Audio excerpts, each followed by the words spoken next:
Professor Werner Sasse has been instrumental in fostering the understanding of Korea and Korean culture in his home country of Germany. After becoming the first German to get a PhD in Korean studies, he set up 2 Korean studies departments in German universities. Now the retired professor lives in Korea and continues to expand his knowledge and interest in what is now his newfound home. Professor Sasse is our globalist today. Join us as he tells his story of a German scholar who fell in love with Korean traditional culture and is urging Koreans to do the same.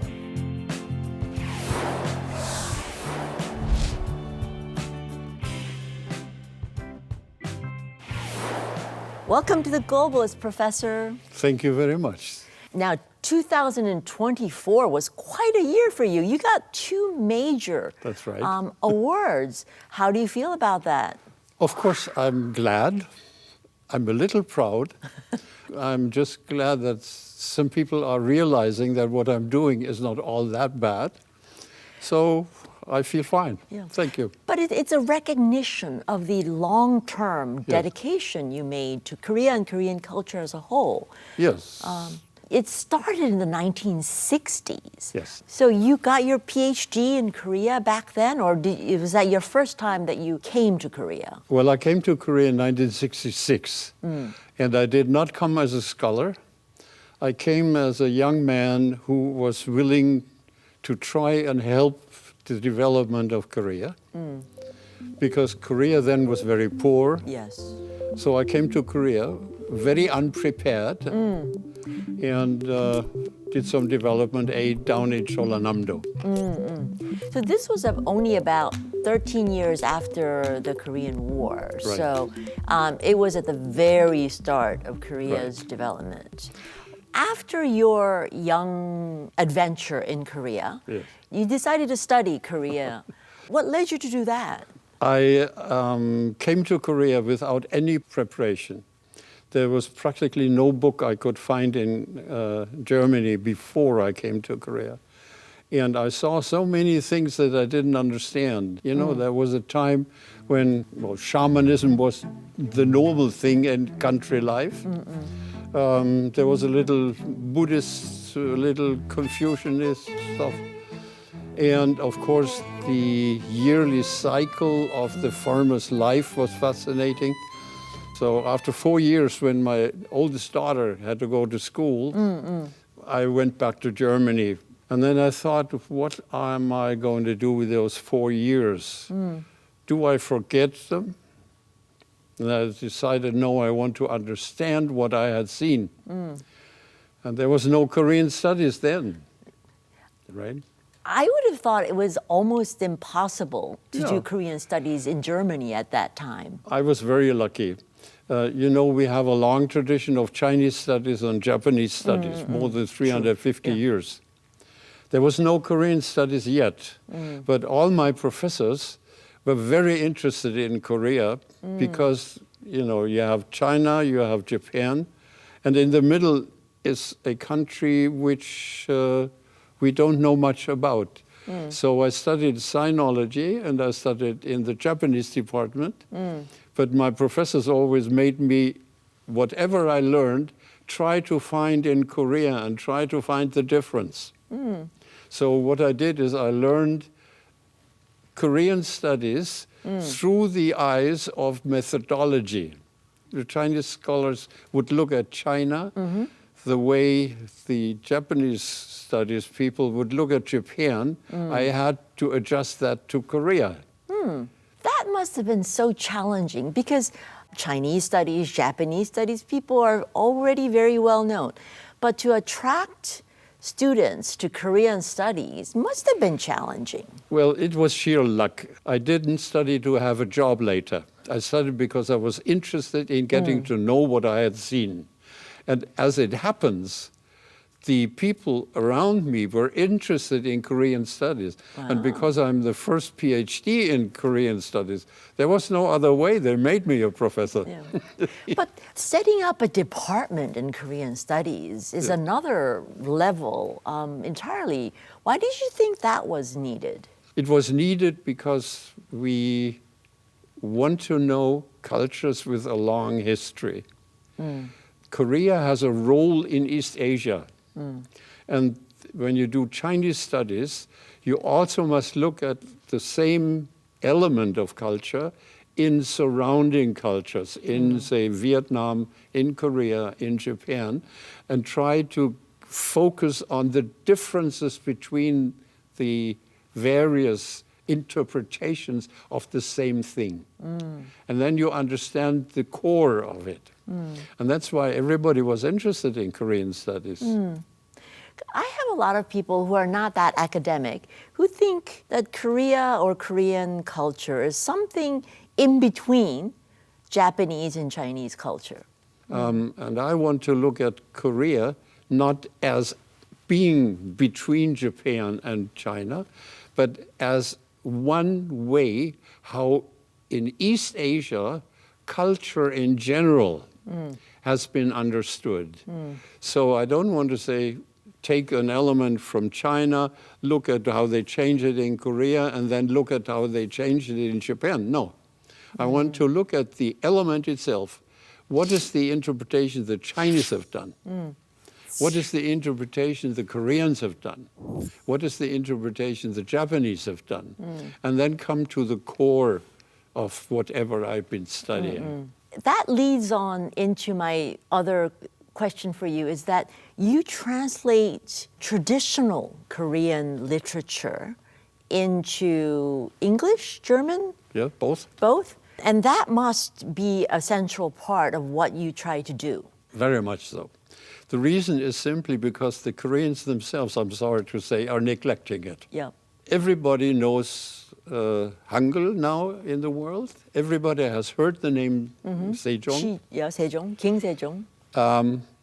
But nobody really knows what they did with the language then. King Sejong was a poet. What happened was my students had to learn medieval Korean. Medieval Korean. Because that is the tradition in philology in Germany. When you look at a culture, don't only look at the modern culture, you also look at the history of it.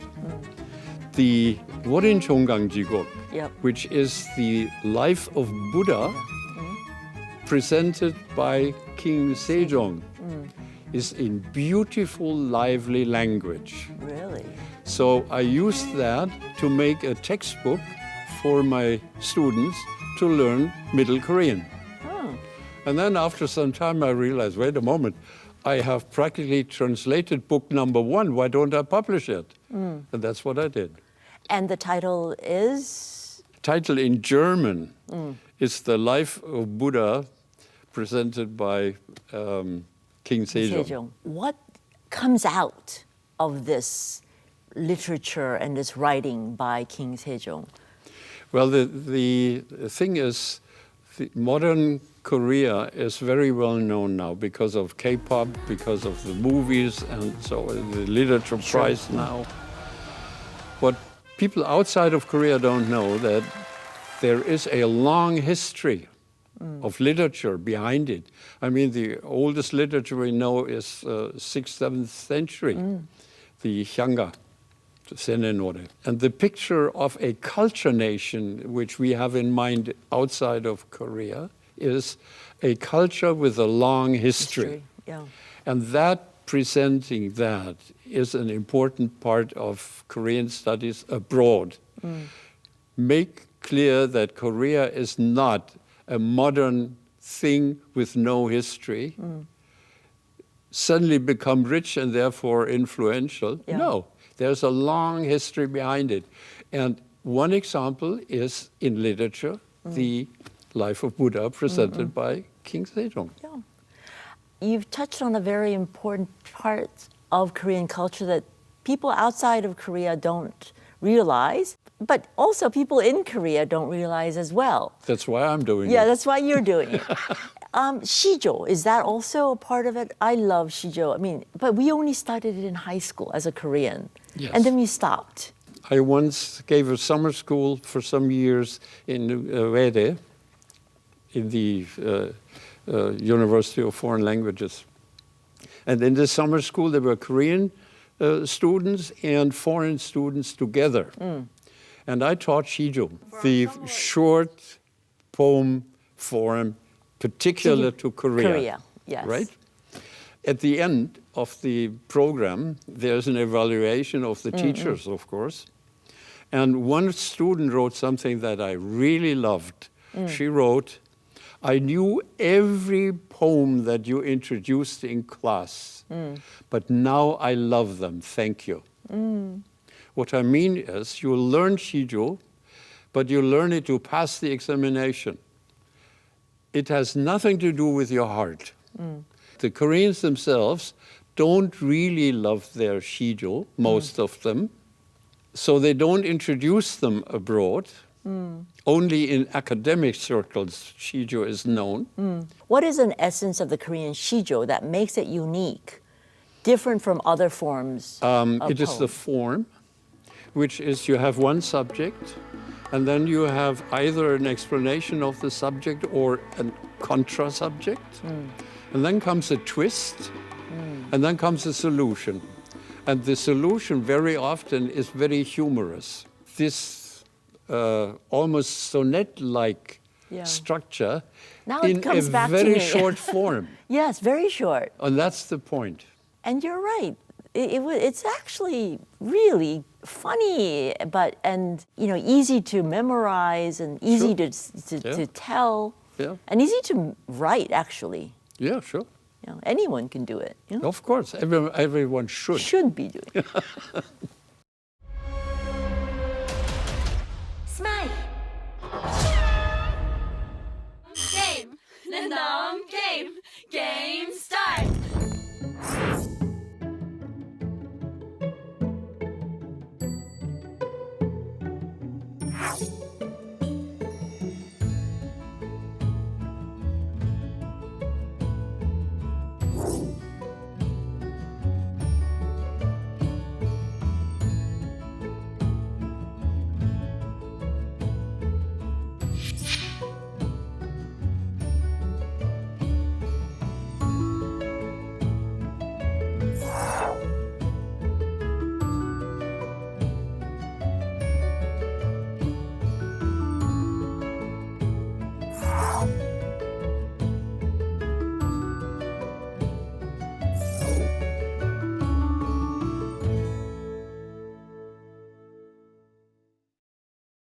So, what is your life like now in Korea? Where do you live in the Jeollanam-do area? Right. Yes. What's your life like? Well, actually, I live all over Korea. Really? Because when there's something I want to know, I go there. Just recently, I went to Gyesan, I told you. Mm-hmm. The reason was that in Gyesan, there is a man who does mok, you know, the ink. The traditional ink, black ink. And he does that in the traditional way, and I wanted to talk to him, and I wanted to buy his stuff to find out, because I do painting, as you know. What I do is, whenever there's something interesting, I go there, and then go back to my studio and think about it, write about it, whatever.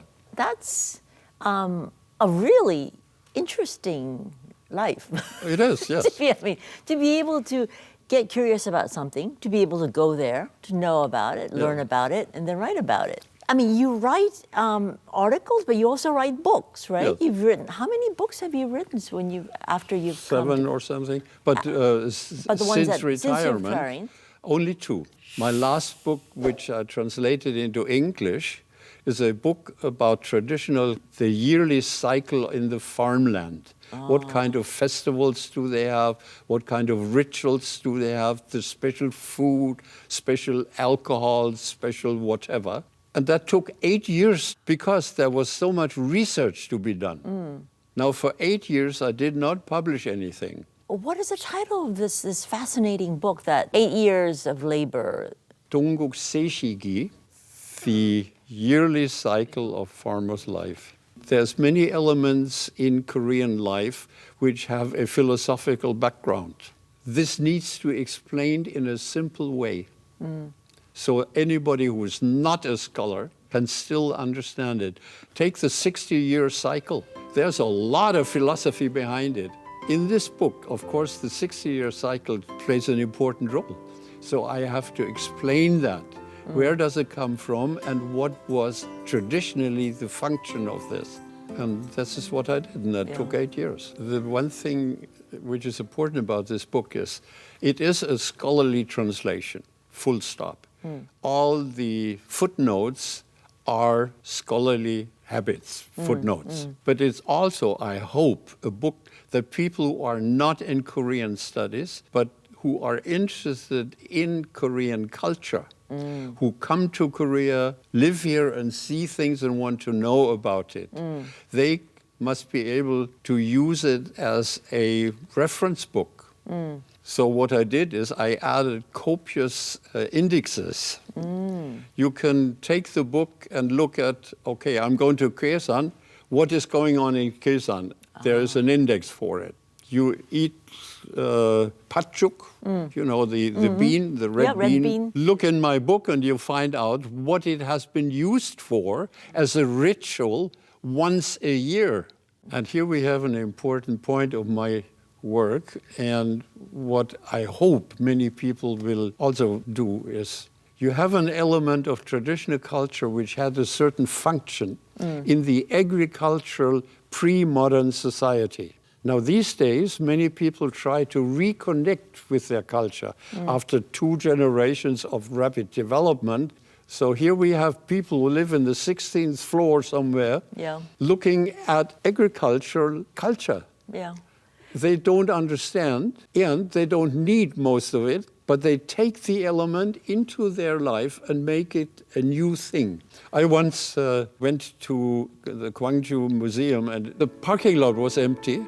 And there was one car in the very back of the parking lot, and 4 young men. They had made out a mat. There was a rice, there was soju, and there was candle, and there was incense. And they made a ritual in front of the car. So I went over, tried to talk with them. I said, what are you doing here? Yeah, this is a new car. And, you know, car is a dangerous thing. We must do something about it. So it was not really religious. It was a big element of having fun with a new car. And that is a reinterpretation of traditional culture, which is very interesting to see, because there's practically no place in the world where you can watch this development from a traditional, bound to the earth kind of agriculture into an IT culture in 2 generations. All these new things that you are trying and you're discovering, one of them is the painting, but you've become a very accomplished black ink painter. I've been painting all my life. I love to paint. I've always had my writing desk and my painting desk next to each other. And when I was writing something, suddenly an idea about the painting came up, and I just went there and did it. And while painting, suddenly an unanswered question gets the answer on the side, and, you know, going between the 2. Many people think, well, this is serious work and this is a hobby. No, it's practically the same in 2 different environments. You have an element, I paint in ink these days, and what you do is you let it develop. You have a question how to do this painting, and then you let the painting in a dialogue develop together with you. And in scholarship, it's the same. You don't know what the result will be. You watch what happens in your research and follow that. It's practically the same attitude. Well, now that you explain it like that, it does make sense. In various forms of painting, you're now really deep into the black ink painting. What is the merit? What do you find fascinating about this type of painting? What happened was when I came to Korea in 2006 for good, I said, okay, now that you're going to live in Korea, you must learn something about Korean painting. So I went to museums very often. I went to Hagwon for some time and started doing Korean methodology, but I'm a modern man in modern style, with modern vision. And then I had an exhibition in Jeju-do, in the Dolmuna Gongwon, in the Stone Culture Park. And I lived in this park to prepare the exhibition for 1 month. While I was painting there, I tipped against the ink, and the ink spilled over my painting that I was doing at the moment. And rather than being upset about the disturbance, I looked at it and said, wait a moment, the black space there has the same power as the stones out there in the sculptures. And there I realized the power of ink. When you liberate it, ink traditionally is either a stroke or a dot. Yeah. Now I make it a space. And the interesting thing is, how does the black against the white get into a conversation? And I'm exploring this. It is a kind of meditation, if you want to. That's quite interesting. You experience so many different types of Korean culture. And as you said before, you see it through someone who's new to it, and you see it through different ways. Is there an aspect of Korean culture you feel like people outside of Korea, or even people within Korea, have not understood or have not really been able to highlight? Culture is such an interwoven thing of many elements, so you cannot say one thing. One aspect of for a foreigner studying Korea is not so much what can I learn there. My attitude is I try to understand why do the Koreans do it this way and not another way. And then when I understand why they're doing that, I look at how do we in my culture do that. So through the lens of Korea, I learn about my culture. So if you do it that way, learning a foreign culture, be it Korea, whatever else, has to do with myself.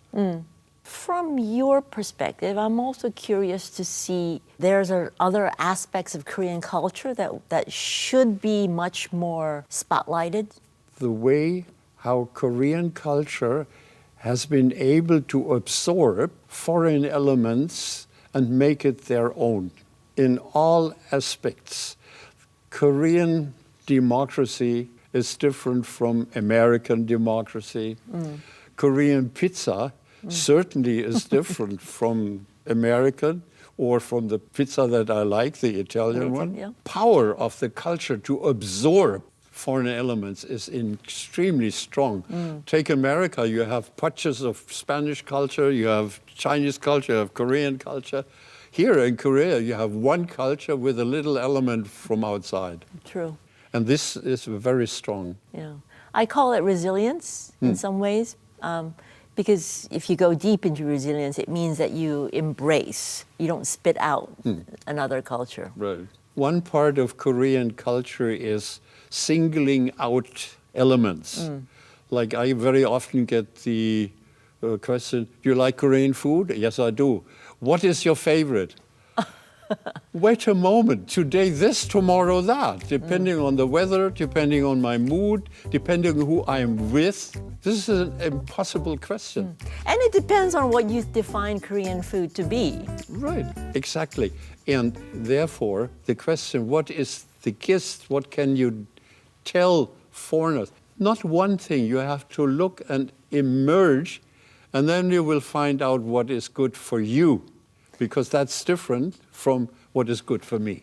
Well, I mean, you've given a lot of insights into the aspects of Korean culture, and you've reopened my eyes to a lot of Korean culture that I think Thank you. I shall revisit. So thank you for visiting us today. Thank you for having me here. And that's it for me. I'll be back next week with another globalist who's putting Korea on the map. Sun Jie out.